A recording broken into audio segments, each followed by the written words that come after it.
The scholars point to a hadith which there's a discussion about how weak and how authentic it is. There's a split down the middle, but they all agree the meaning is authentic. It's a hadith in the Sunan of Abu Dawud.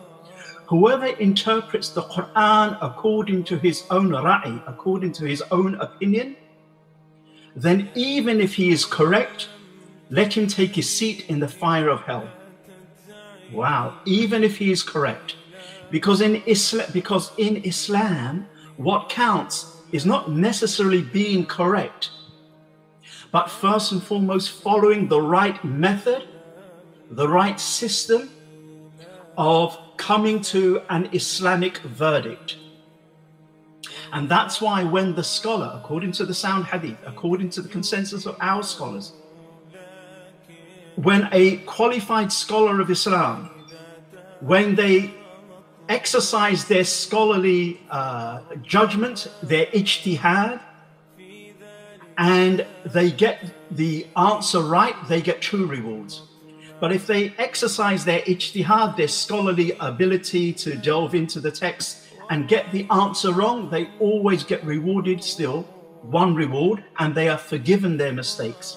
But the one, which we've just heard in the hadith in Abu Dawud, the one who interprets something in Islam and gets it right, but they're not qualified to do so, it's haram, they're in hellfire, regardless of whether they get it right or wrong. Why? Because they weren't qualified to do so in the first place.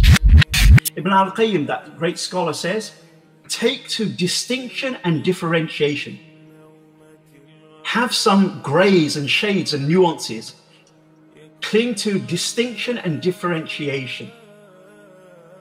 For generalizations without clarification have corrupted the world and ruined intellects and opinions in every age. Being overgeneral in an issue that requires details and specifics is always going to be problematic. We will always end up either opposing the truth or creating fitna in ourselves or fitna to others. And quite often we'll end up lying and opposing the truth.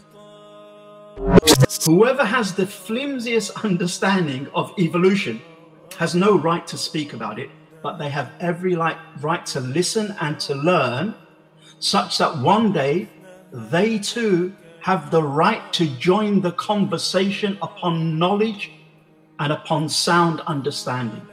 But until they don't have that, they are not in Islam allowed to join the conversation. So since we said hukum ala shay far'un an tasawwurihi, that giving a ruling about something comes after properly conceptualizing it, then the first thing we have to do when talking about Islam and evolution, or what is the Islamic ruling on evolution, because that's where we're going. What is the Islamic ruling on evolution? Then to give the Islamic ruling, we need to understand what we mean by evolution. And someone will say, well, why, it's clear. I suggest to you, it's not always clear in people's minds, neither minds of Muslims, neither the minds of non-Muslims. Some people know this much about evolution, and when they hear the word evolution, such and such comes to their mind. Other people may know that much about evolution, and more comes to mind. I'll give you one Islamic example, inshallah, and I hope it will suffice. Theory of evolution makes three claims. They say, one, organisms, things that have life, from the smallest little thing, bacteria, to us, human beings. Organisms are all related by common descent.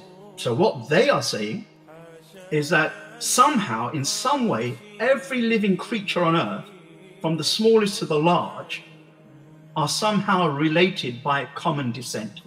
What does that mean? Whatever, well, okay, we'll leave that for the time being. And evolution can tell us, they say, that these organisms, they began to branch off from each other, and we can tell you when they branched off and how they branched off. And the third thing is, there is a mechanism that drives evolution. And we think, they say, we're pretty sure we've got the basics of that mechanism right. We pretty much know how that mechanism works. The thing that really interests us is what does evolution say about human beings? And in fact, the Quran has something to say about the origin of human beings. Evolution has something, modern day evolution has something to say with the origin of human beings. And Islam has something to say with the origin of human beings. So I want us to be clear that neither am I trying to hoodwink you with my own opinions per se, and neither is it a case that, oh, you know, we're having just a jolly discussion from the whims and off the cuff. It's not like that, because Islam is too serious, and Allah, who is our goal, is too majestic for him and his religion to be lied about.